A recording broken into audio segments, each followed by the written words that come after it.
Ini tiba-tiba lampu mobil-mobil semua tadi yang nyala ini mati seketika.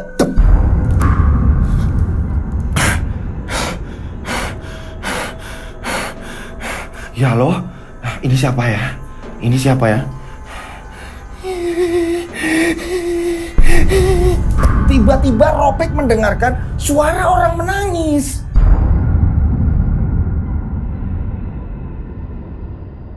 Assalamualaikum warahmatullahi wabarakatuh. Kembali lagi bersama saya Rian Agus Widodo. Apa kabar semuanya? Mudah-mudahan kalian dalam keadaan sehat walafiat. Itulah doa saya setiap hari ya. Monggo silakan absen, namanya siapa, kotanya di mana, biar saya kenal tambah deket dengan kalian semuanya ya. Oke, buat teman-teman ya kan, sembari kalian ini absen, saya mau memberitahukan lagi nih, kemarin banyak lagi yang kirim ke DM saya, ke WA saya, bahwa pemesanan jajan ini langsung ya kan, kalian bisa langsung pesen ke nomor ibu saya. Ini nomornya nih. Nah, 0812 3293 7008. Nah, aneka cemilannya seperti apa? Nah, ini dia aneka cemilannya. Nah, ini dia aneka cemilan lebaran bikinan ibuku. Nih, aneka variannya nih. Ada pilus Arab, keripik singkong rasa gadung, opak aci, pastel kering, stik amanah, keripik pisang, peyek mini, biskuit wijen, makroni rujak, makroni balado, kacang asin renyah, belinjo manis, bastik balado, bastik gurih, kacang polong tepung, kacang umpet, usus crispy, dan masih banyak varian lainnya. Harganya murah banget loh, dimulai dari 20 ribuan aja. Wow, ya kan? Untuk pemesanan bisa langsung WA ke nomor bunda saya nih, 081239370008. Nah, nantinya hasil dari penjualan kue-kue ini ya kan, sebagian ini juga kita gabungin untuk kita sumbangkan ke adik-adik kita, saudara-saudara kita yatim piatu, dan kaum duafa. Yuk ngemil sambil berbagi. Oh ya, tak hanya di Indonesia, yang di luar negeri pastinya bisa memesan. Terima kasih, Yoskai. Nah, itu tadi gitu kan ya. Itu tadi aneka cemilannya, kalian bisa memesannya. Ini cemilannya ini bisa buat lebaran juga gitu. Cemilan-cemilan lebaran atau pas buka puasa. Ini dimanapun kalian berada bisa memesan. Di luar negeri juga bisa gitu ya. Oke, pastikan semuanya udah absen, semuanya udah aman semuanya ya. Mudah-mudahan puasanya diterima Allah Subhanahu wa taala yang sedang menjalankan ibadah puasa. Oke, nah di cerita kali ini lanjutan part 2-nya. Kau geser kursi kejayaanku, ku teror seluruh keluargamu. Nah, di part kemarin ini banyak kegaduan. Yang pertama, Ropek mengalami banyak teror, ada juga keramik yang pecah, udah dibetulin, pecah lagi terus menerus ya kan. Ditambah ini ada seorang, kita sebut saja kemarin ini namanya Bu Lastri, udah memesan, dia udah berasa memesan rental mobil, dia mau menyewa mobil, akan tetapi ternyata tidak ada pemesanan kecuali telepon dari suara tangisan. Ini sebenarnya ada apa? Kalian sudah penasaran? Tak perlu lama-lama lagi, kita langsung saja menuju ke ceritanya.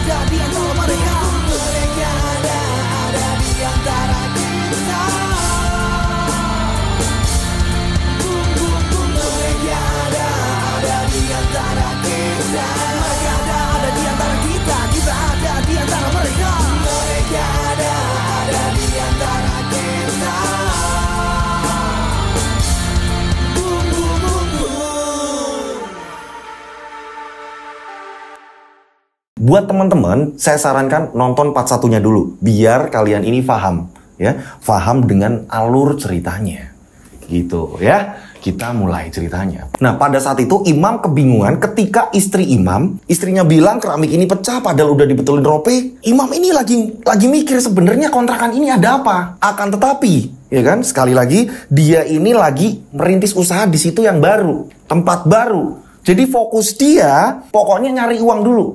Aku nggak akan mikir yang aneh-aneh. Hingga pada akhirnya Imam ini tanya-tanya orang di sekitar. Pak, tahu nomor tukang yang bisa betulin ini ada nggak sih Pak? Oh coba Mas tanya yang itu Mas. Oh coba Mas tanya. Nah hingga pada akhirnya Imam menemukan nomor telepon. Gitu, nomor telepon seorang tukang. Diteleponlah sama Imam. Halo, Assalamualaikum. Apa benar ini nomornya Mas Toto? Kita sebut saja namanya Toto. Oh iya, ini siapa ya? Saya Mas Imam. Saya nempatin rumah baru Mas. Nah kebetulan keramiknya ini ada yang rusak Mas. Mas bisa betulin nggak? Oh bisa. kirim aja alamatnya. Nah, pada akhirnya Imam langsung memberikan alamat. Setelah memberikan alamat, tak lama kemudian ini Mas Toto tadi datang. Nah, pas Mas Toto datang, Mas Toto ini melihat rumah itu. Mas Toto ini kayak agak antara ini mau aku kerjain gak ya? Jadi sedikit kebingungan. Nah, Mas Imam yang melihat di depan gerbang ada orang, ya kan? Mas Imam akhirnya nyamperin. Yang namanya Mas Toto ya? Iya Pak, saya Toto.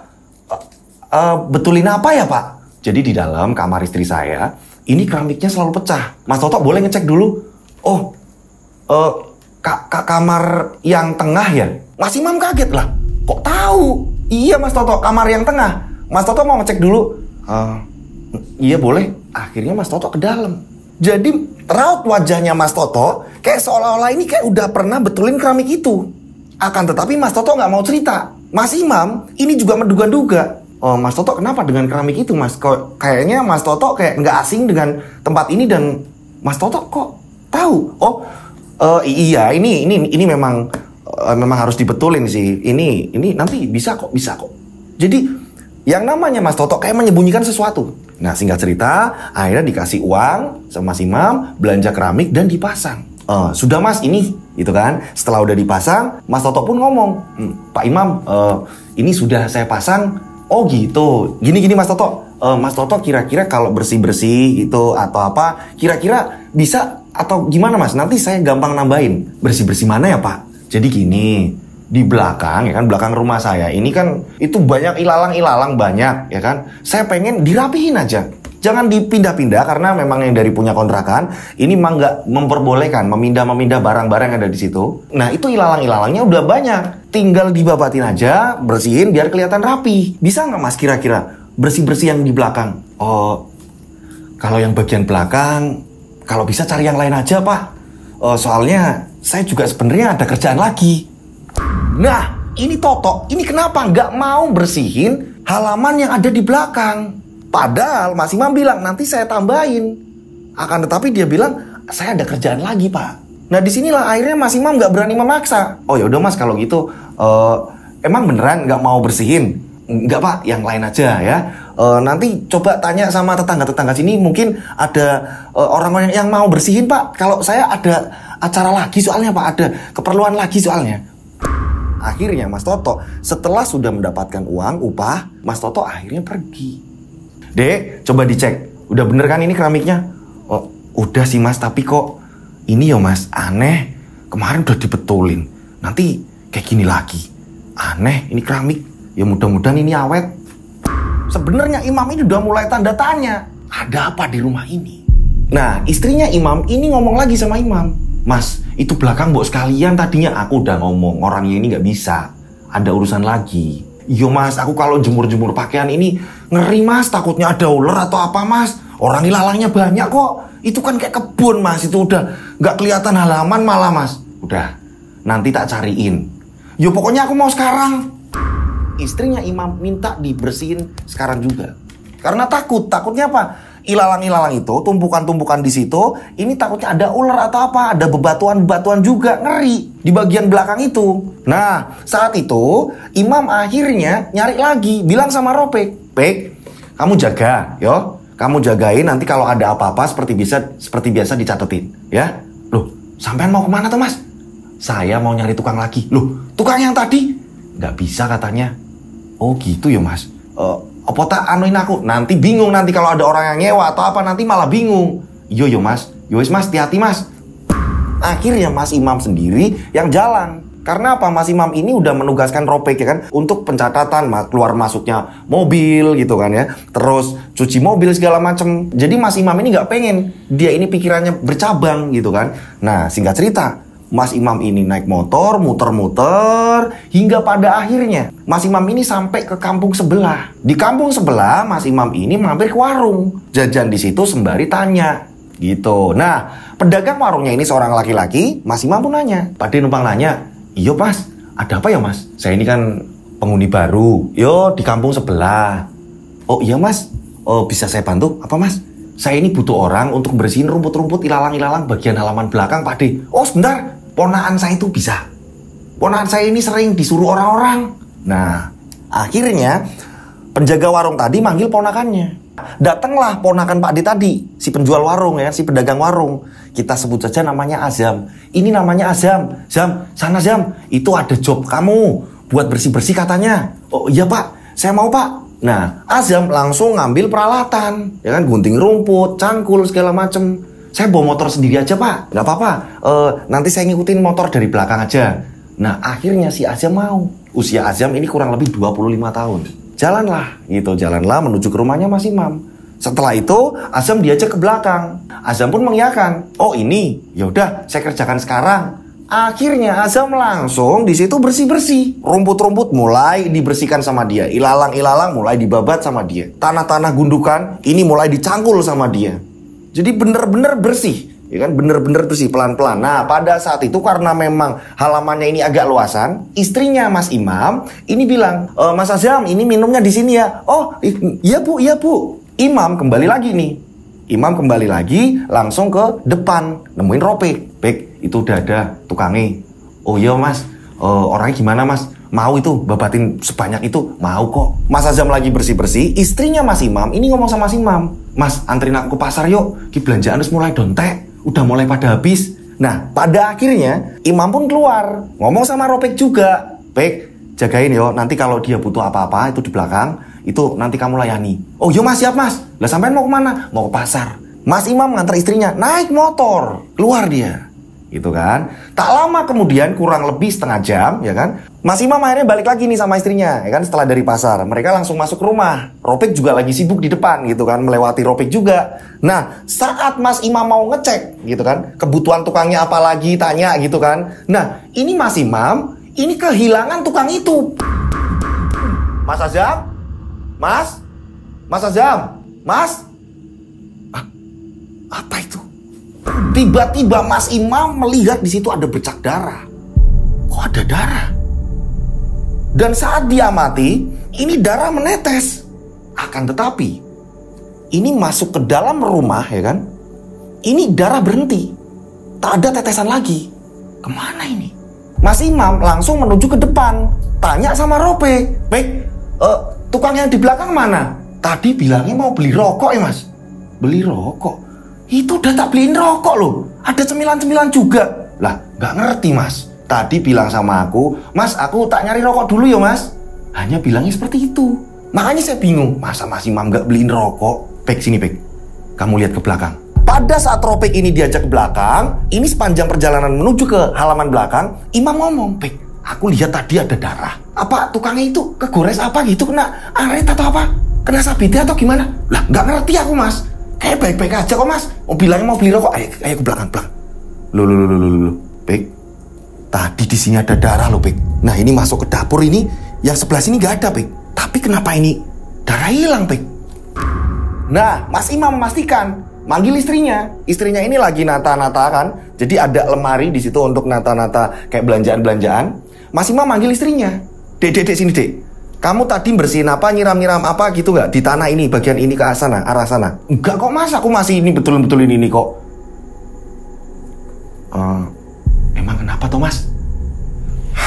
Yowes Pek, gak apa-apa. Udah. Balik lagi kerja. Udah. Imam tambah tanda tanya. Akhirnya Imam nungguin Azam balik lagi gak nih? Yang ngomongnya tadi beli rokok. Singkat cerita, ternyata 1 jam sudah ditungguin. Ini gak balik-balik, siang-siang loh ini. Hingga pada akhirnya Imam pun ngomong sama Ropek, Pek, ini kurang lebih dia keluar, ini udah lama belum? Yo tadi sampean ini pergi ke pasar, yo gak lama kemudian dia terus langsung keluar, bilangnya beli rokok Mas. Warung rokok juga gak jauh dari sini ada yo. Nah pada saat itu Imam memastikan, datanglah ke warung rokok yang memang tidak jauh dari situ. Pak, tadi ada orang yang beli rokok kesini gak? Belum ada kok Mas. Imam tambah bingung. Kenapa ya? Aku juga belum ngasih uang. Akhirnya Imam penasaran. Imam kembali menuju ke rumahnya Azam, ke warungnya Pak D itu, ya kan? Nah, datang lagi ke sana, ke kampung sebelah itu. Mas Imam ini tanya sama Pak D tadi, penjual warung tadi. Pak D, numpang tanya, si Azam pulang gak? Loh. Kan kerja di tempat sampean, kok pulang piye? Enggak, soalnya di tempat saya udah nggak ada. Katanya mau beli rokok, tapi saya tungguin udah 1 jam nggak datang lagi Pak De. Oh ya wes bentar, atau pulang ngambil alat atau apa, bentar saya tengokin dulu. Akhirnya Pak De langsung menuju ke belakang, menuju ke rumahnya Azam. Tak lama kemudian Pak De datang. Ngomong sama Mas Imam. Mas Imam, maaf nih Mas, ponakan saya nggak mau lanjutin kerja. Mas Imam bingung, loh nggak lanjutin kerja gimana? Kerjaan kan belum beres. Iyo, katanya disuruh cari orang yang lain lagi.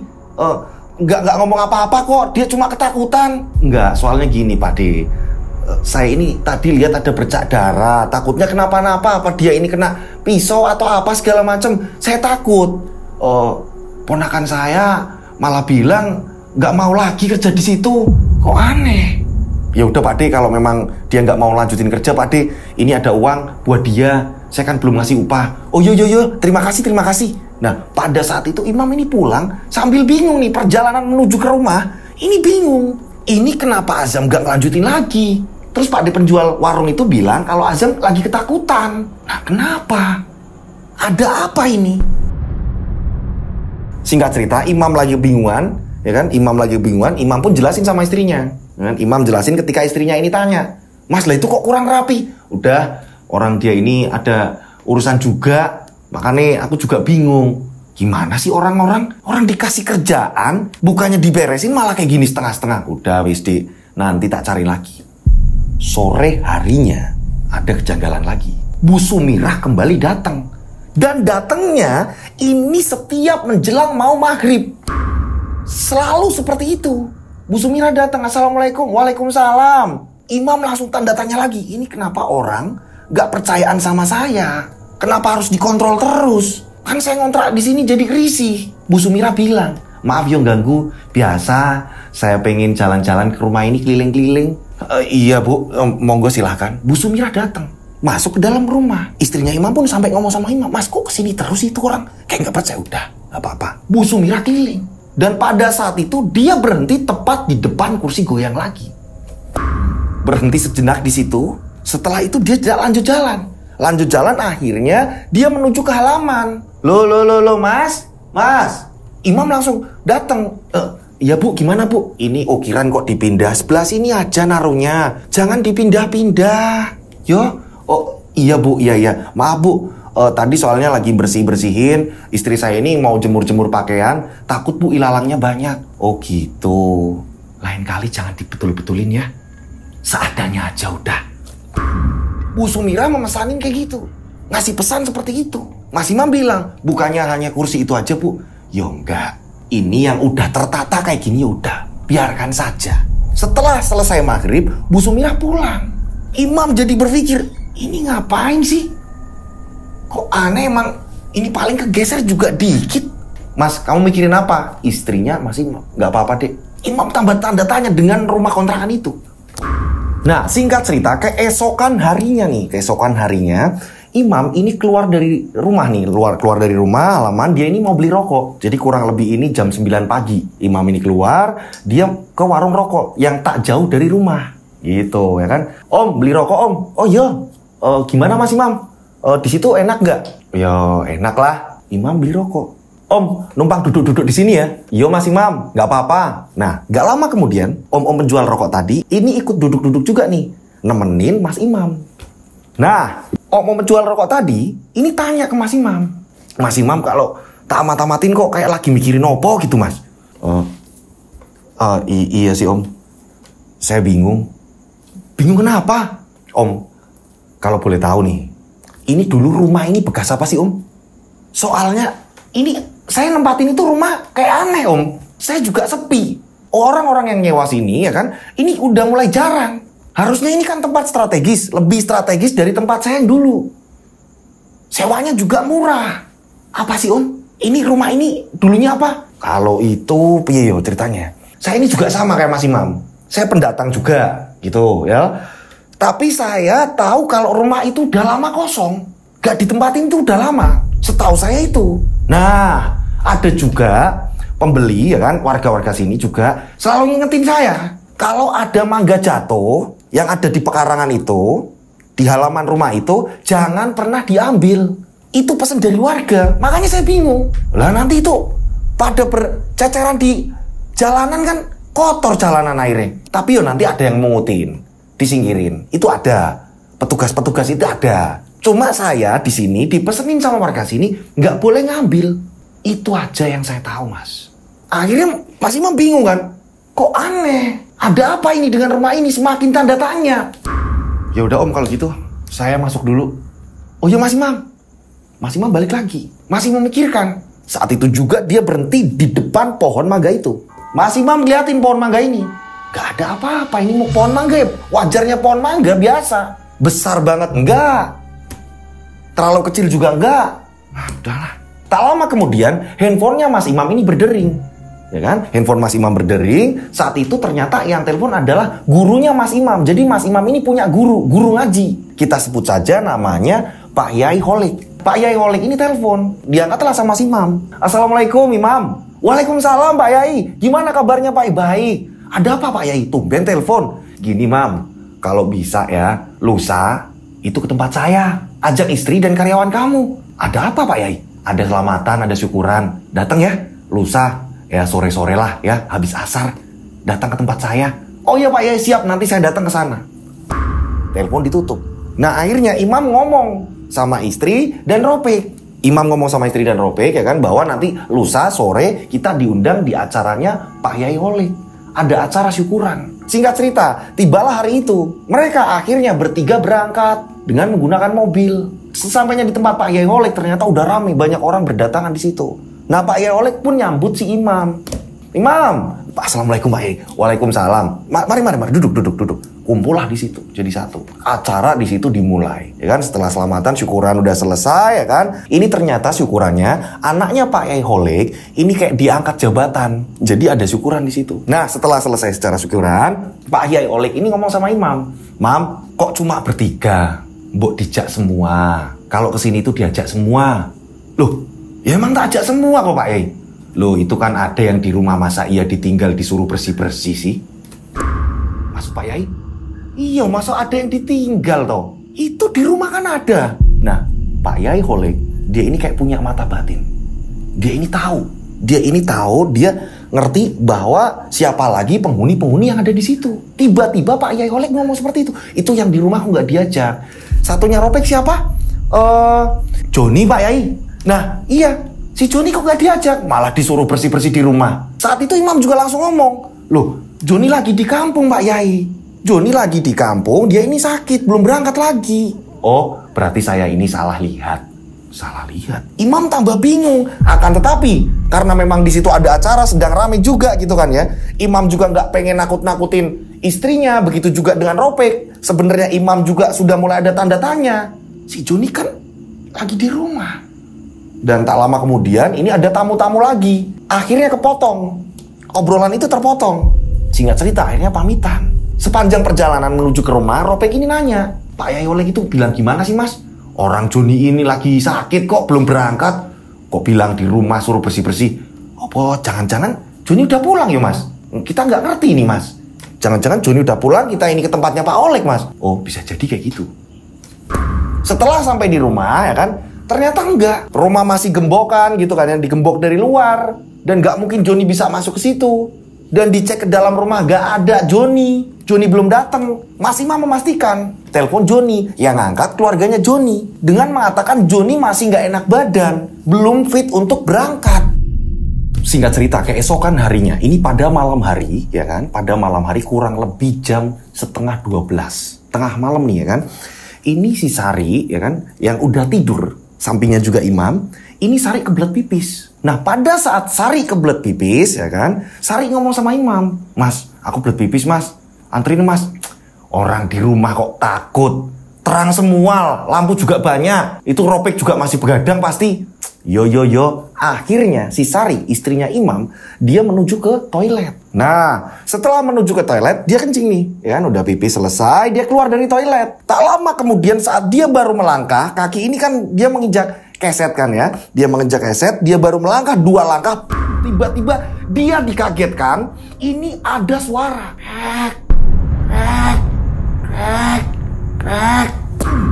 Sari bingung, suara apa? Tikus atau apa? Mata Sari ini langsung mencari Di mana sumber suara itu? Suara tadi ini dihasilkan, bunyinya ini dari kursi goyang yang ada di samping kamar mandi. Yang dimana Bu Sumira melarang jangan menggeser kursi itu. Istrinya Imam, si Sari, ini kaget melihat kursi itu goyang sendiri. Kok goyang sendiri? Tak lama kemudian kursi itu justru bergerak ke arah belakang. Sak! Langsung membentur tembok. Brak! Mas Imam! Imam langsung datang. Ada apa? Mas, coba lihat kursi itu, Mas. Coba lihat kursi itu. Lah kok iso, Dek? Kamu ngapain sama kursi itu? Kan udah dipesenin sama Bu Sumira, jangan diapa-apain. Kok malah kamu kursi itu dimundurin, nempel ke tembok? Mas, beneran aku nggak mundurin. Mas, aku beneran nggak mundurin. Tadi kursi itu goyang sendiri. Setelah itu kursi itu ke belakang, Mas. Ini menghantam tembok. Kok iso? Ini kalau Bu Sumira tahu ini gimana? Kamu beneran? Ini kursi jalan sendiri. Beneran, Mas. Ini mau dibetulin nggak ya? Mas, betulin aja, Mas. Mas, betulin, aku takut kenapa-napa. Ya udah. Mungkin angin. Imam ini masih positive thinking agar istrinya tidak takut. Padahal Imam sendiri ini udah nebak, ini udah nggak beres, rumah ini udah nggak beres. Imam ini melanggar. Sebenarnya tidak boleh mengotak-atik kursi itu. Akan tetapi daripada istrinya ketakutan, ini dibalikin lagi kursinya, ditaruh di tengah lagi. Jadi posisinya ini kursi ada di tengah. Jadi ruangannya ini samping kamar mandi, kotak gitu kan. Ini nggak ada pintunya, terlihat jelas di situ. Ini kursinya ada di tengah. Nah tadi sampai mundur mengenai tembok. Ini dibalikin lagi, dikembalikan lagi seperti semula sama si Imam. Udah deh, ayo, udah tidur. Ngantuk kamu. Atau mungkin tadi angin atau apa, mungkin ada kucing atau apa. Enggak kok, Mas. Kok ngeri yo, Mas. Nah, saat mereka ini bareng-bareng masuk kamar, ini tiba-tiba si Sari kaget kembali. Mas, coba lihat, Mas. Coba lihat itu keramik. Keramik kembali pecah lagi. Dan hanya satu keramik. Keramik yang dimana itu dibetulin berkali-kali selalu pecah. Mas, coba lihat. Lah kok iso? Keramik kembali pecah lagi. Dan itu hanya satu. Nggak berapa gitu retak atau apa. Ini apa akar pohon ya masuk ke dalam atau gimana ya? Atau akar pohon mangga itu depan atau gimana ya? Masa iya, Mas, sejauh ini, Mas? Mas, kok ngeri yo, Mas? Ini rumah apa sih, Mas? Ya istirahat aja. Mas, aku nggak bisa istirahat kalau kayak gini, Mas. Istrinya Imam nggak bisa istirahat. Akhirnya duduk-duduk di teras rumah semuanya. Begitu juga dengan Ropek. Ternyata Ropek juga nggak tidur di situ. Memang dia yang pertama disuruh jaga gitu kan ya. Dia juga sedikit takut sebenarnya. Akhirnya udah ngobrol di situ sampai pagi. Akhirnya pada pagi hari ini pada ngantuk. Karena apa? Nggak pada tidur. Istri ketakutan terus menerus ya kan. Ini membuat istrinya Mas Imam ini ngomong sama si Imam. Mas, kalau ada kayak gini lagi, mending aku pindah. Aku mending pindah ke tempat ibu dulu. Sampai bener-bener tempat ini aman. Aku nggak mau. Aku nggak mau kenapa-napa ada di sini. Aku nggak mau, Mas.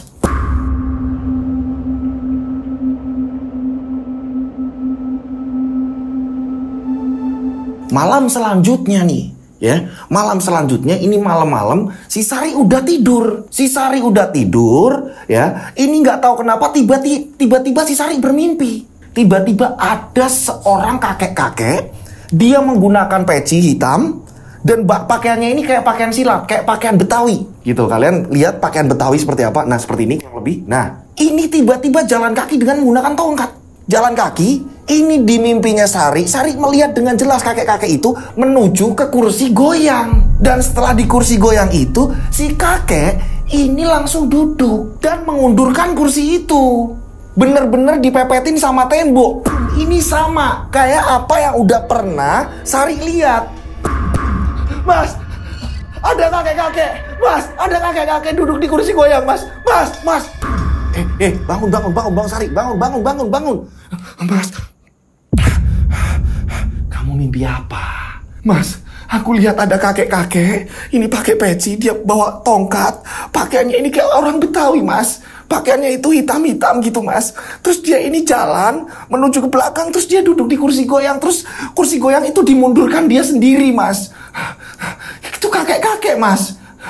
Kakek-kakek. Mas, pokoknya aku gak mau tahu. Pokoknya besok pagi aku harus pulang ke tempat ibu. Aku harus pulang ke tempat orang tuaku. Selama di sini belum aman, aku nggak mau pulang. Aku nggak mau pulang, aku mau tetap di sana. Iya, sabar, nunggu pagi. Iya, pokoknya aku mau pulang. Si Sari minta pulang dan keesokan harinya akhirnya Mas Imam nganter Sari. Sedangkan kotanya lumayan jauh. Orang tua Sari juga tanya, ono apa mam, ribut lagi? Enggak bu, Sari pengen di rumah, katanya rindu sama ibu, bapak, dan adik-adik. Ojo do ribut yo. Enggak bu, si Sari ngomong, enggak ribut kok bu.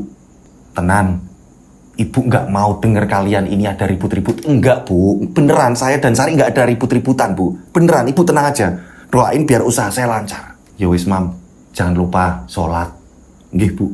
Akhirnya Imam balik lagi setelah nganterin istrinya. Imam balik lagi pulang ke rumah. Sepanjang perjalanan Imam juga berpikir, ini ada apa? Siapa kakek itu? Yang dilihat di mimpinya, istriku.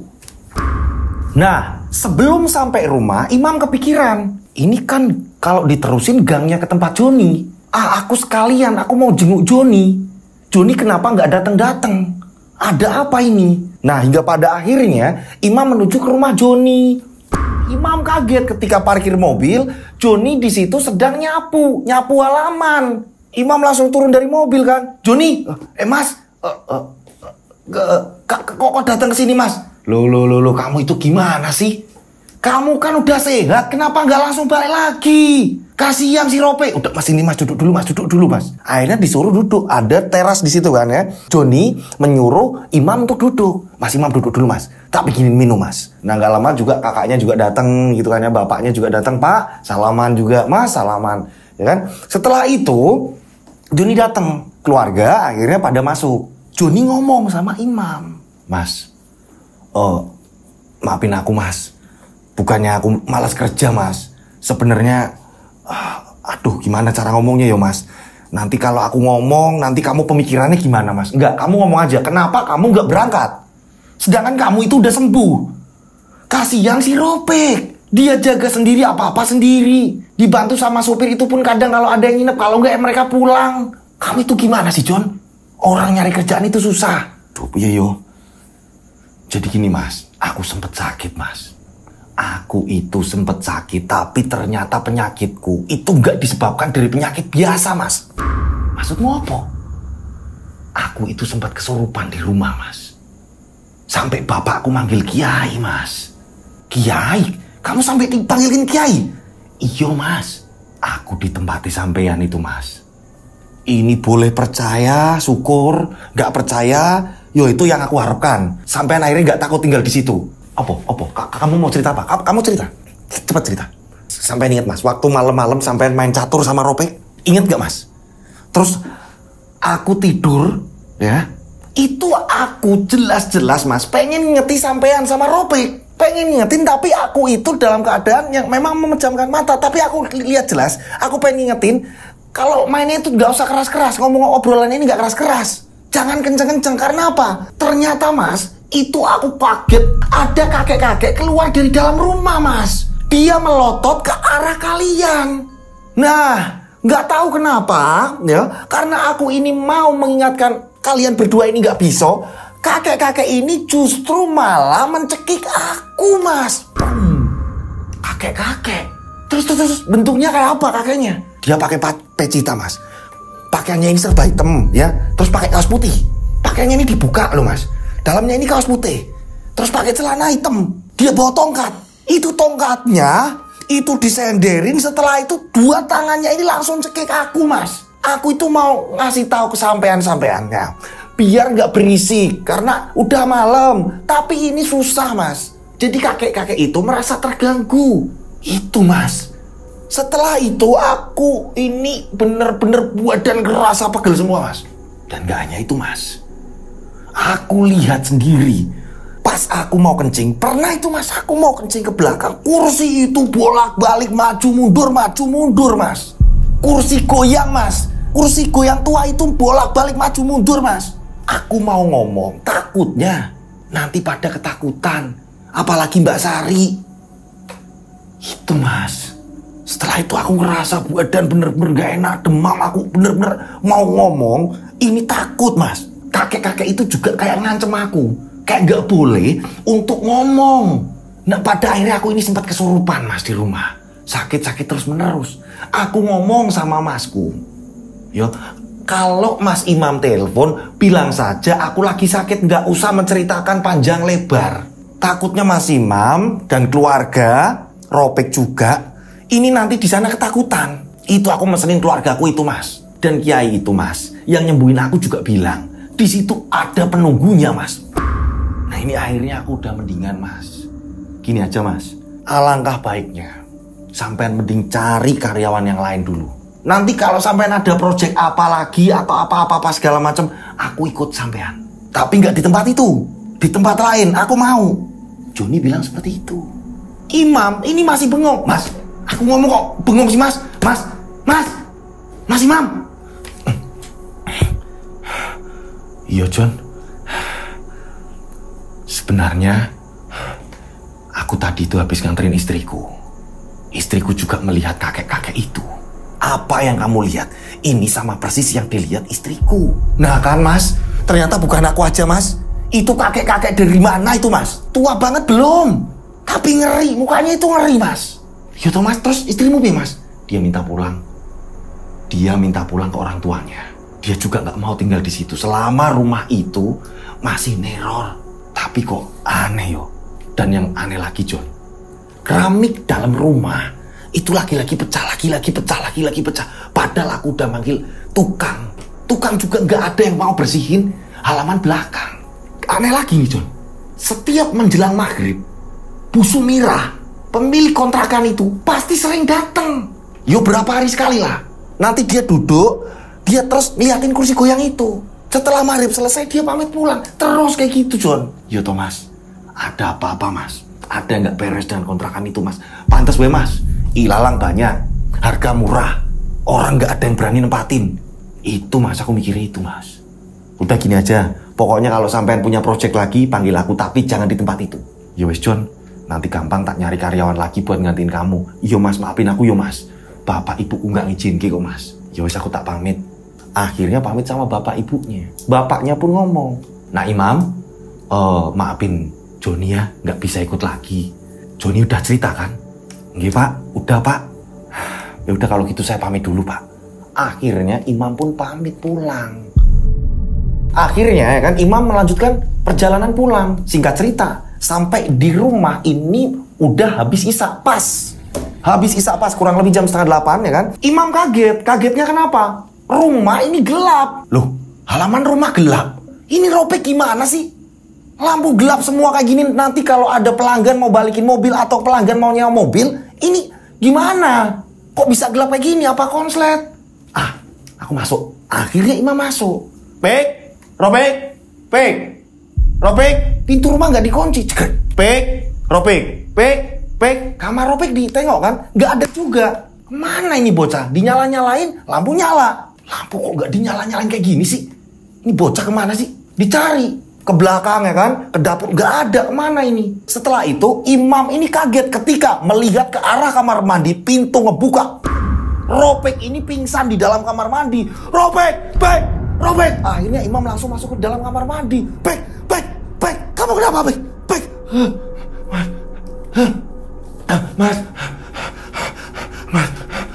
Mas, kamu kenapa Pek? Akhirnya diangkat. Ropek diangkat, dipindahkan ke dalam. Pek, kamu kenapa? Mas? Ngeri banget mas. Ngeri banget mas. Ada apa ini? Setelah itu Imam langsung ambil air. Ropek ini dikasih minum. Mas, ngeri banget mas. Itu leher kamu kenapa Pek? Leher Ropek ini ada cengkeraman. Kayak bekas cengkeraman. Kenapa mas leherku mas? Itu merah-merah kayak gitu. Lah, merah apa mas? Itu kayak ada bekas cengkeraman di leher kamu. Ih, mas, apa itu nyata? Pek, ada apa? Cerita. Pelan-pelan cerita.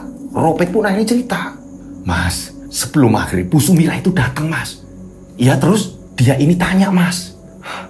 Kok pada sepi kemana? Aku jelasin semua kan mas. Dia tahu kalau rumah kosong mas. Hanya ada aku di luar. Nah, aku penasaran. Ini Bu Sumirah kenapa nggak keluar-keluar? Ternyata Bu Sumirah ini megang-megang tembok, Mas. Megang-megang seluruh tembok. Terus dia nangis. Nah, lampu itu, Mas. Lampu yang kuno itu, Mas. Yang di tengah-tengah itu, Mas. Di ruangan itu, Mas. Dia ini ngeliatin lampu itu nangis. Terus lihat sekitar ruangan itu, Mas. Nangis jelas, Mas. Orang tak intip kok, Mas. Tak amati tuh, Mas. Tak amati. Nah, dia ini justru malah merasa seneng. Gak ada sampean, gak ada siapa-siapa, hanya ada aku. Dipikirnya aku ini gak lihat. Aku ngintip. Kursi goyang itu, Mas, dibelai, Mas. Kursi goyang itu dibelai, Mas. Karena aku bingung, Mas. Setelah itu aku langsung pura-pura langsung balik lagi. Aku ke depan lagi, Mas. Wah, aku deg-degan, Mas. Bu Sumirah kok aneh ya, Mas. Kayak orang gila loh, Mas. Setelah itu dia keluar, Mas. Ngomong sama aku. Saya pamit. Jangan dipindah-pindah lagi. Aku bener-bener gak tahu dia ini maksudnya apa. Aku gak ngerti, Mas. Nah, setelah Bu Sumirah keluar, radio aku kencengin, Mas. Takut soalnya aku, Mas. Mau maghrib, mau apa, bodo amat aku wedi, Mas. Terus terang aku gilo. Aku takut. Radio tak kencengin, Mas. Aku takut saat itu radio tak kencengin. Padahal maghrib aku ngerti maghrib ya, Mas. Tapi kan jauh dari masjid di sini. Wes tak kencengin we. Lah, aku kencengin. Suara apa itu, Mas? Baru dia mau ngomong seperti itu, ini tiba-tiba kayak ada suara angin. Pik, terusin, Pik. Gak habis, Mas. Tutup dulu, terus kita pindah, terus ceritanya jangan di sini, Mas. Akhirnya, karena memang Imam penasaran, ya kan? Ini rumah dikunci semua nih. Kunci, ya kan? Gerbang ditutup, keluar dari situ. Dia cari warung. Ropek akhirnya meneruskan ceritanya. Tak ngomong, yo, Mas. Tadi aku bener-bener rasain ada suara, Mas. Ada suara kayak angin lewat, tapi kenceng, Mas. Nah, aku, yo, Mas, setelah radio tadi tak kencengi, tiba-tiba ini ada kakek-kakek. Saat ngomong kakek-kakek, Imam langsung merinding kan. Merindingnya ini kok sama. Mulai dari istri, Joni, ya kan. Ini Ropek juga cerita. Kakek-kakek itu mendatangi Ropek, ya kan. Ini tiba-tiba mencengkeram leher Ropek. Ini ditarik ke arah belakang. Dijatuhkan tepat di halaman belakang. Saat itu Ropek ketakutan. Nah, saat Ropek ini mau lari, ya kan. Ropek ini mau lari. Tiba-tiba kakek tua tadi ini langsung membangkolkan bagian ujungnya tongkat di bajunya Ropek. Setelah dibangkolin, ya kan, ini Ropek nggak bisa ngapa-ngapain. Nah, kakek-kakek tadi ini menarik Ropek, kembali dicengkeram lehernya, ya kan, dicekik lalu dibanting di dalam kamar mandi. Ropek menceritakan, itu, Mas, ngono, Mas, ngeri. Baik, memang kayaknya nggak beres di rumah. Sebenarnya istriku juga ngalamin hal-hal yang aneh itu. Terus aku itu tadi dari rumahnya Joni juga cerita hal itu juga. Iya, Mas, pindah wae yo, Mas. Mending pindah, Mas. Kalau enggak aku bisa-bisa kayak Joni, Mas. Aku pindah juga, Mas. Aku nggak mau mati konyol di kontrakan itu, Mas. Udah gini aja. Gimana kalau kita ke tempatnya Pak Yai Holik? Yo, Mas, mending kayak gitu, Mas. Cerita semua sama Pak Yai Holik. Sampai inget gak? Waktu itu kan beliau ngomong, lah kok Joni nggak diajak? Padahal Joni sakit. Yo kan, Mas? Bener kan? Sampai denger waktu itu? Iya, ayo kita ke sana. Akhirnya, ya kan, ini ke tempat Pak Yai Holik. Mereka baru cerita sepatah-sepatah, ya kan? Pak Yai Holik udah tahu. Yo wis, sekarang aku tak ke rumahmu. Pak Yai Holik ikut ke sana, pengen ngecek. Hingga pada akhirnya ini malam-malam Pak Yai datang ke situ karena Imam dan Ropek ini memohon, minta tolong. Pak Yai Holik akhirnya datang ke situ. Baru masuk gerbang Pak Yai Holik udah ngerasain hawa yang gak enak. Tenan nih ora enak, Omah. Saat itu masuk. Nah, pada saat udah masuk, ya kan, udah masuk ke rumah segala macam, ke ruangan, Pak Yai Holik, ya kan, ini langsung mengambil tasbih dan berdoa terus menerus. Di situ Pak Yai Holik ngomong nih sama Imam dan Ropek. Iki hawane ki atis lho. Dingin ini, nggak kayak biasa nih. Ini kuat. Saat itu, ya kan, Pak Yai udah ngontrol segala macam, dia udah keliling rumah, begitu juga sampai halaman. Pak Yai Holik ini sampai dia ini lihat kursi itu, kursi goyang. Pak Yai Holik duduk di kursi goyang itu. Dimainkan kursi goyang itu sama Pak Holik. Anakku ki arep nggoto ning kene. Anakku itu mau nyari uang. Ojo mau ganggu. Anakku di sini mau nyari kerja, nyari uang, jangan diganggu. Pak Yai Holik ini kayak ngobrol gitu, kayak ngobrol. Nah, di sini imam bingung. Oh, mungkin yang dimaksud anak saya, gitu kan. Nah, setelah selesai dia udah muter-muter, imam ngomong, Pak, sebenarnya saya tadi mau ngelarang sampai duduk di situ nggak enak, Pak. Nggak apa-apa, udah nggak ada kok. Udah nggak ada apa-apa, aman. Insya Allah di sini aman. Duduk-duduk di luar. Nah, imam ini nyuruh Ropek, Pek, beli rokok, Pek. Iya mas. Akhirnya Ropek beli rokok, ya kan. Saat Ropek beli rokok, Pak Yai Holek ini bilang sama imam, Mam, iki wes aman. Insya Allah wes aman. Tapi pesenku siji. Yang kamu cerita itu siapa yang pemiliknya namanya? Bu Sumirah, Pak. Nah, kalau dia datang ke sini, terus bawa cemilan apapun itu, ojo mbok pangan. Iku pesenku. Nggih, Pak. Ya nanti saya nggak akan makan pemberian dari dia, Pak. Ya wis, ini udah aman kok. Tak lama kemudian Ropek pun pulang, gitu kan. Setelah beli rokok, gitu kan. Ngopi. Akhirnya Pak Yai Holek minta diantar pulang. Pulanglah Pak Yai Holek, ya kan. Nah, mereka berdua baru pulang lagi ke rumah itu. Dan ternyata memang benar. Malam itu tidak ada kejadian apapun. Mereka ini begadang sampai ngantuk, mereka berdua. Tak lama ada sopir-sopir juga, ya kan, yang ada penyewaan, juga ada yang mobil keluar. Keesokan hari juga ada lagi orang nyewa. Akhirnya ini kayak mulai laris nih. Lah, kok ada perubahan yo, Mas? Ini ada yang nyewa lagi? Iya, ini ada yang nyewa lagi. Ada. Hari ketiga aman, hari keempat aman. Imam ini sampai ngabarin ke istrinya, Dek, arep mulai lagi nggak? Mau pulang ke sini lagi nggak? Apa masih betah di situ? Nanti aja lah mas, aku masih ngeri. Udah aman di sini. Pak Yai Holek kemarin tak panggil, katanya juga udah nggak ada apa-apa. Nggak lah mas, pokoknya aku nggak. Pokoknya kalau kamu nggak pindah dari tempat itu, aku nggak mau di situ mas. Nggak mau aku mas. Yowes nanti sabar, sembari tak cari tempat lagi. Berarti imam sudah memikirkan.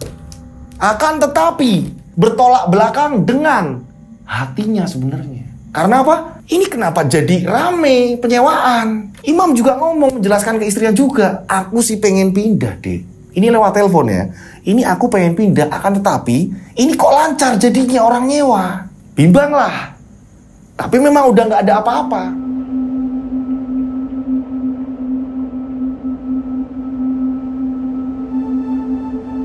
Singkat cerita, ini udah lama kan ya, udah lama, kurang lebih mau 1 bulan. Hampir mau 1 bulan. Ropek ini ngomong sama Mas Imam. Mas Imam, ada yang beda nggak? Jelas, sekarang udah aman dan rezeki kita lancar. Bukan itu mas. Lah apa Bek? Sampean ngamati nggak? Kalau Bu Sumirah udah nggak pernah kesini lagi. Lah iya Bek, Bu Sumirah udah nggak pernah kesini lagi. Oh apa ya Bek? Apa jangan-jangan sakit? Mau sakit mau nggak, yang jelas Bu Sumirah udah nggak kesini lagi mas. Iya Bek, aneh ya Bek. Ah udah lah Pek, nggak usah dipikiri. Nah singkat cerita nih ya kan, karena memang hampir 1 bulan nggak ke situ, ini imam ngomong sama si Ropek, Pek, aku tak nilai ibu bujuku, aku nggak mau dicap jelek sama mertuaku, aku nggak mau dicap jelek sama mertuaku, aku tak tilik sana, aku mau ke sana dulu tak jenguk, syukur-syukur bujuku itu, istriku itu mau tak ajak pulang. Berarti aku sendirian tuh mas, kan udah aman. Iya, yowis mas, nanti aku minta teman supir-supir tak suruh kesini selama kamu di sana mas. Tapi jangan lama-lama ya mas. Iya, aku langsung pulang kok. Aku nggak nginep. Beneran ya mas. Mas Imam karena udah lama nggak ketemu sama istrinya gitu kan, pengen jenguk juga gitu kan ya. Akhirnya Mas Imam ini pergi ke tempat istrinya. Gitu. Mas Imam langsung ketemu sama istri-istrinya gitu. Nah, Mas Imam langsung ketemu sama istrinya, keluarganya segala macam. Mas Imam menceritakan sama istrinya udah aman kok Dek. Yang biasanya Bu Sumirah datang juga udah enggak. Keramik yang biasanya pecah ini juga udah enggak. Udah aman Dek. Enggak tahu mas, aku kok kayak masih kebayang-bayang aja sama kakek-kakek tua itu mas. Udah, Pak Holek itu udah ngomong sama aku aman dan ngasih pesen. Memang ngasih pesen. Beliau ngasih pesen kalau dikasih makanan apapun sama Bu Sumirah jangan dimakan. Itu tok pesennya. Udah, itu tok. Pulang nggak yo? Oh, yo wis mas. Nanti 2 hari lagi lah kamu jemput aku sini. Aku tak ngomong ibu nanti soalnya ibu juga ikut larang sih mas. Aku tak ngerayu ibu. Yo wis, 2 hari lagi tak jemput. Yo. Imam pun pulang, ya kan? Imam pulang dari tempat istrinya kurang lebih jam 11 malam baru sampai di tempatnya Imam lagi. Tempat kontrakan yang angker itu gitu kan. Nah sesampainya di situ Imam kaget lagi nih. Kagetnya kenapa? Imam melihat anak buahnya, Ropek dan 3 sopir, ini tiba-tiba kayak orang habis digebukin. Di teras ini mereka ini terngap-ngap, ternganga. Weh, kalian kenapa? Kok ngos-ngosan kayak gitu? Kalian kenapa? Kalian kenapa? Ada apa? Ada apa? Ada apa? Mas, jangan makan pisang itu, Mas. Jangan makan pisang itu. Di situ memang ada pisang. Ada apa? Kalian ini kenapa? Gak tahu, Mas. Belum lama kok, Mas. Belum lama. Baru setengah jam yang tadi, Mas. Awalnya kita baik-baik aja, Mas. Ini Ropek cerita. Dan ada satu, ya kan, ini yang udah parah banget. Dia muntah. Ini sampai udah gak ketahan, ya kan. Ini muntahannya di teras. Ada apa ini? Ada apa? Ini Ropek dengan lemes. Ini Ropek menjelaskan, Mas, aku nggak ngerti ini kita keracunan apa. Yang jelas kita amati gara-gara pisang itu, Mas. Jadi pisang ini banyak gitu kan ya. Pisang ini banyak. Ini ternyata sebelum maghrib imam ini sudah di tempatnya Sari, udah di rumahnya Sari mau jemput istrinya. Ternyata Bu Sumirah datang. Bu Sumirah datang ke kontrakan membawa pisang. Nah, supir-supir yang ada di situ yang biasa bawa mobil ya kan, ini langsung seneng. Wah, enak banget ini. Yang punya kontrakan baik.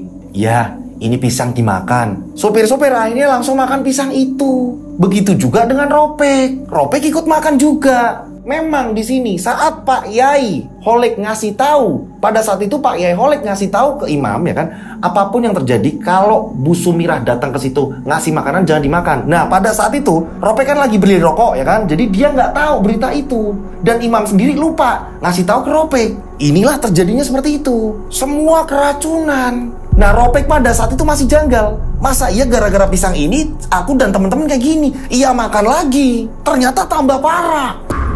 Ropek menceritakan itu ke imam. Ya ampun, Pek, aku lali, Pek. Aku lupa. Pak Yai Holek itu udah ngasih tahu aku, apapun yang terjadi kalau Bu Sumirah datang ngasih makanan jangan dimakan. Aku lupa ngasih tahu kamu. Sampean itu gimana sih, Mas? Beneran, Mas. Aku perut kayak dikuras, Mas. Aku bolak-balik muntah, ya, Mas. Ada apa ini? Akhirnya ya kan, imam yang panik ya kan, imam langsung meluncur menuju ke rumahnya Pak Yai Holek lagi. Setelah sampai sana, imam cerita, di rumah kayak gini, Pak, di rumah kayak gini, Pak, ya gini gimana, Pak? Akhirnya datang langsung Pak Yai Holek. Dikasih air mereka ini. Setelah dikasih air sama Pak Yai Holek, mereka agak legaan. Dari tadi aku sesak nafas sih, Mas. Iya, Mas, aku juga. Kok bisa pisang ini kayak gini? Pak Yai Holek langsung ambil pisang itu. Coba kayak apa pisangnya. Dimakan sama Pak Yai Holek. Oh, mulai meneh. Oh, pulang lagi. Lewat pisang ini. Pak Yai Holek tiba-tiba ngomong sama semua orang yang ada di situ seperti itu. Nah, supir-supir tadi yang ngerasa udah nyaman, udah aman gitu ya, mereka ini langsung buru-buru pulang. Mas, aku tak pamit pulang, Mas. Aku pulang, Mas. Aku pulang aja, Mas. Mereka pun pulang. Tinggal Ropek, imam, dan Pak Yai Holek. Saat itu, Pak Yai Holek masuk ke dalam ruangan-ruangan lagi. Balik meneh kok. Dia pulang lagi ke sini. Untung istriku nggak jadi kesini lagi, Pak. Pak Yai Holek bilang, ini tak pagri, tapi kalian cari tempat lagi. Kalau bisa cari tempat lagi. Iki panggonane dhewe. Pada akhirnya, Ropek juga ngomong sama si Imam. Mas, pindah we, Mas. Beneran, Mas, pindah. Aneh iki, Mas. Kontrakan bener-bener aneh iki, Mas. Singkat cerita, Pak Holek pun pulang. Tapi malam itu aman, ya kan? Malam itu aman sampai pagi. Paginya Imam langsung nyari kontrakan lagi. Nyari tempat-tempat lagi. Singkat cerita, 2 hari sudah imam ini mencari, akhirnya ketemu. Akan tetapi mahal. Tapi gimana lagi, biar aman. Memang nggak jauh-jauh juga dari tempat-tempat situ. Karena imam di sini belum berani gambling kalau nyarinya jauh. Orang yang biasa langganan, ini nggak tahu tempatnya. Dapatlah tempat, akan tetapi lebih mahal. Istrinya juga dikabari, ya kan? Istrinya juga dikabari. Begitu juga dengan Joni, dikabari. Aku wis pindah ini. Barulah Pak Yai Holek juga datang, ya kan? Kayak selamatan di tempat baru. Pak Yai Holek juga seneng, Kak. Kalian di sini lebih aman. Udah di sini aman, saya jamin aman ini. Istrinya imam juga akhirnya ke situ, di tempat yang baru, pindahan. Akan tetapi ini mereka langsung pindah, belum menyerahkan kunci. Pak Yai Holek bilang, ambil kuncinya, semuanya udah diteliti lagi, ya kan? Udah diteliti semuanya aman. Setelah itu kembalikan kuncinya. Satu lagi, kalau memang nggak ada setahun, uangnya jangan diminta lagi. Uang yang udah di sana jangan diminta lagi. Udah biarin gak apa-apa. Nanti rezeki ini ada yang ganti. Udah percayalah. Tak temani aku ayo. Kalau kamu kurang yakin tak temenin aku. Pak Yai Holek bilang seperti itu. Akhirnya menyerahkan kunci ke rumahnya Bu Sumirah ini ditemani Pak Yai Holek. Datang ke tempatnya Bu Sumirah. Siang-siang. Ketok pintu gerbang ya kan. Dan gak lama kemudian seperti biasa. Yang keluar ini adalah pembantu perempuan. Yang dimana pada saat itu ketika imam menanyakan kontrakan, pembantu itu hanya menundukkan kepala. Kayak seolah-olah ketakutan kayak apa segala macem. Imam pun bercerita, Pak Yai, Mbak ini pas aku tanya kontrakan awal-awal dia menundukkan kepala. Mbak, gini, anak saya, Imam, ya, ini mau nyudahi kontrakan. Mas Imam mau nyudahin kontrakan ya Mas Imam?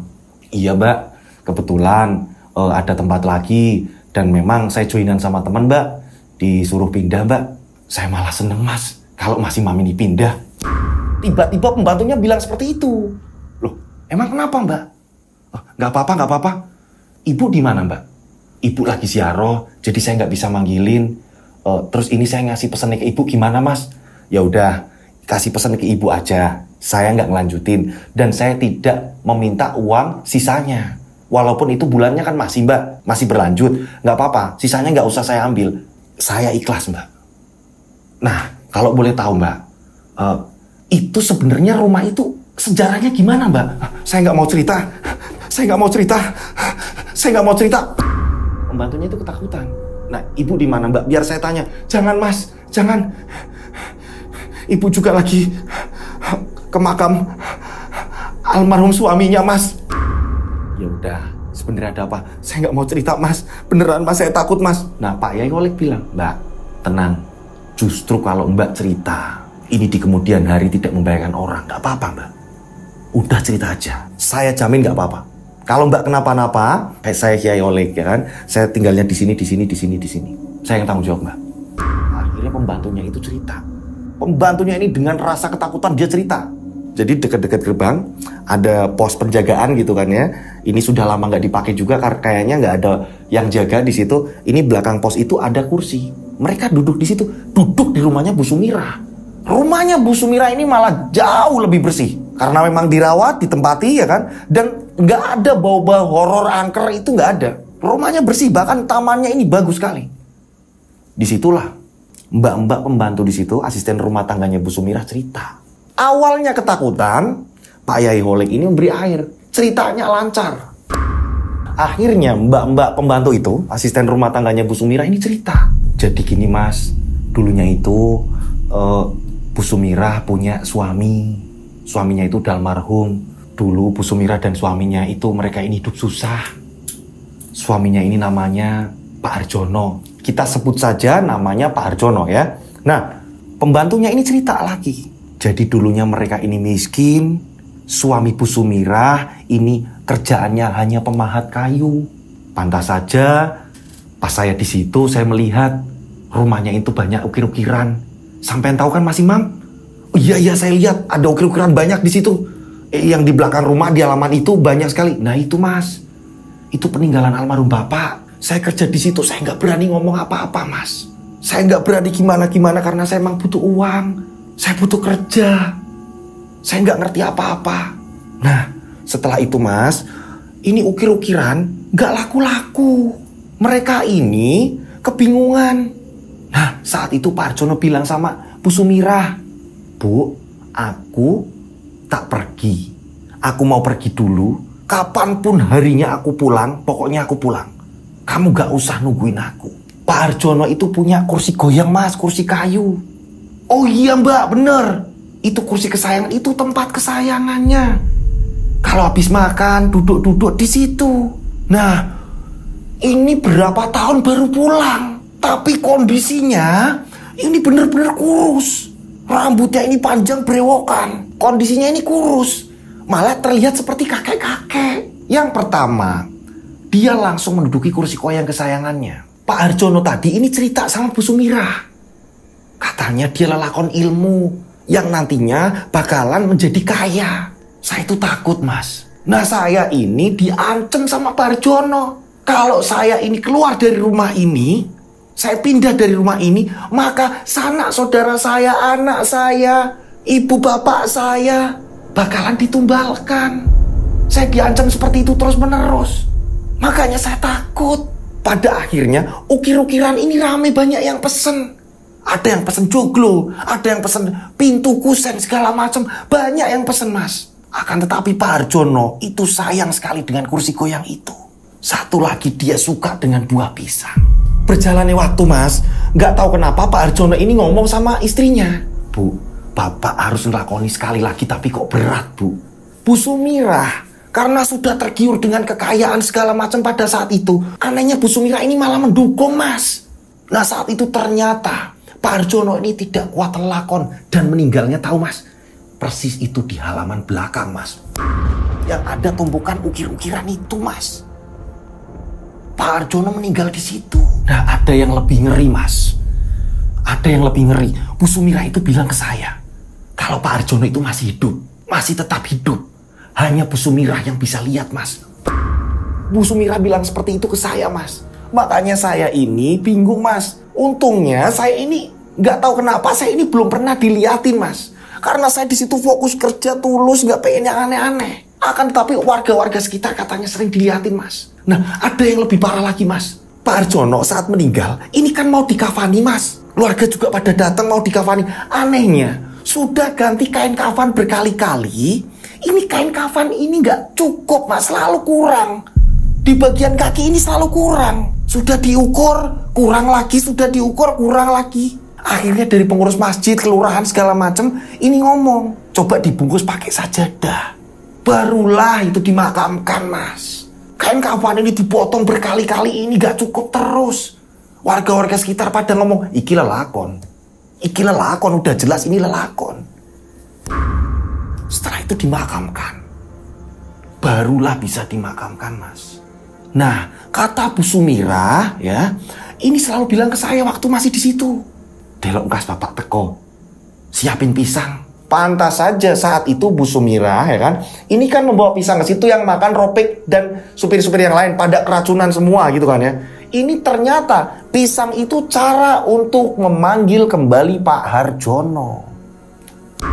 Menurut Bu Sumirah. Akan tetapi pembantunya ini juga nggak pernah diliatin. Makanya dia masih kuat di situ karena dia nggak diteror. Dia masih utuh di situ. Apa karena pembantunya juga di situ memang sayang sama Bu Sumirah, nggak bisa ninggalin juga atau gimana? Yang jelas sih pembantu itu dia ini nggak diteror. Nah setelah Bu Sumirah, ini dia kebingungan untuk kedepannya gimana mas? Karena masih ada uang, sisa peninggalan bapak. Bu Sumirah ini beli rumah ini mas, pindahlah ke sini. Bu Sumirah akhirnya mengelola bisnis mas. Perkebunan Bu Sumirah itu banyak mas. Anehnya warga sini nggak ada yang mau kerja mas. Gak ada yang mau kerja di situ. Rata-rata penduduk lain. Dan diurus sama orang-orang mas. Ada orang kepercayaannya Bu Sumirah. Itu mas. Saya sebenarnya pada saat itu pengen ngingetin. Karena apa? Sudah berkali-kali orang gak betah di situ mas. Saya ini cuma nunduk kalau ada orang tanya masalah kontrakan. Pembantunya ini cerita semuanya.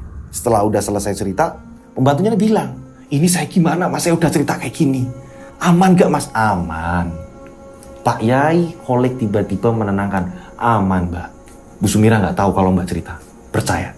Singkat cerita ya kan, mereka pun berpamitan. Nanti disampaikan ke Bu Sumirah aja ya, disampaikan ke Bu Sumirah kalau saya ini tidak bisa melanjutkan. Akan tetapi saya tidak menarik uang sisanya, biarkan aja ya. Kalau Bu Sumirah mau kasih ke mbak ya monggo silakan, itu terserah mbak nanti sama Bu Sumirah bagaimana. Ya udah kalau gitu kami pamit. Akhirnya Imam dan Pak Yai Holik pun berpamitan. Mereka pulang. Tahu jadinya itu sejarah rumah gimana.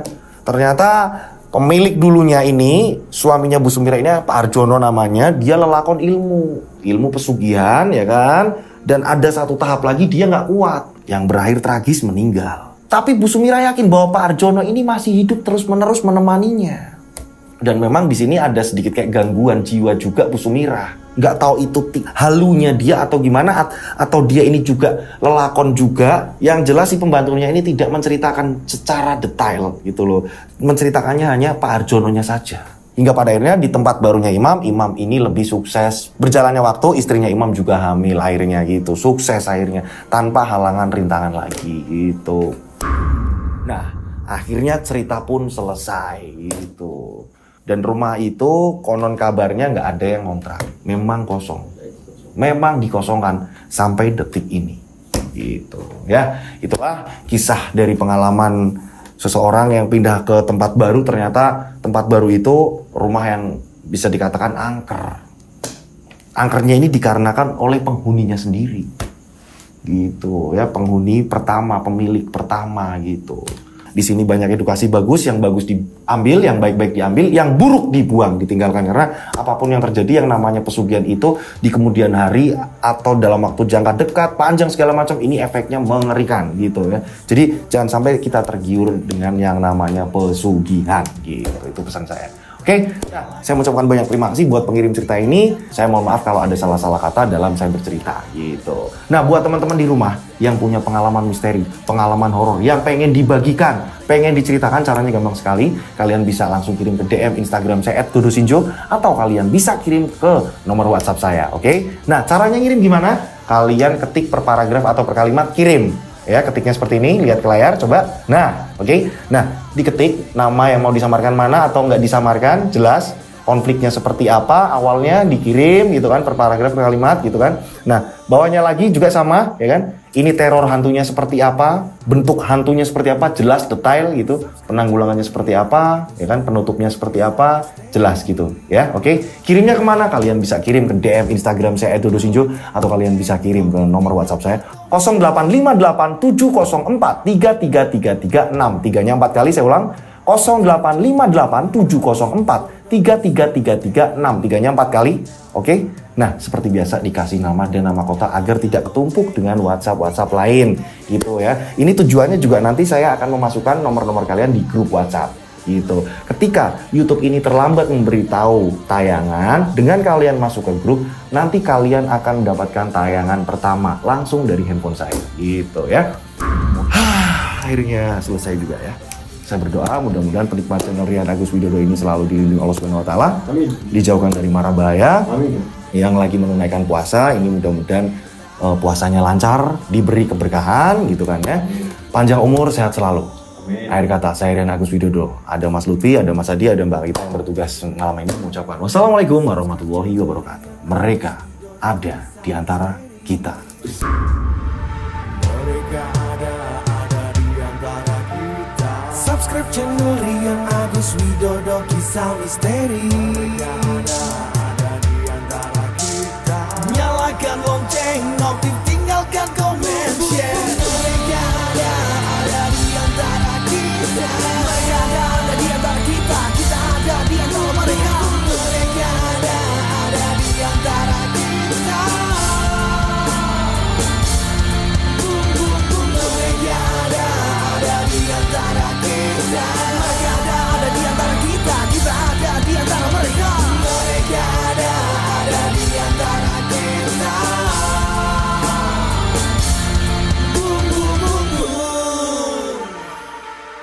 Mereka ada di antara kita. Subscribe channel Rian Agus Widodo, kisah misteri.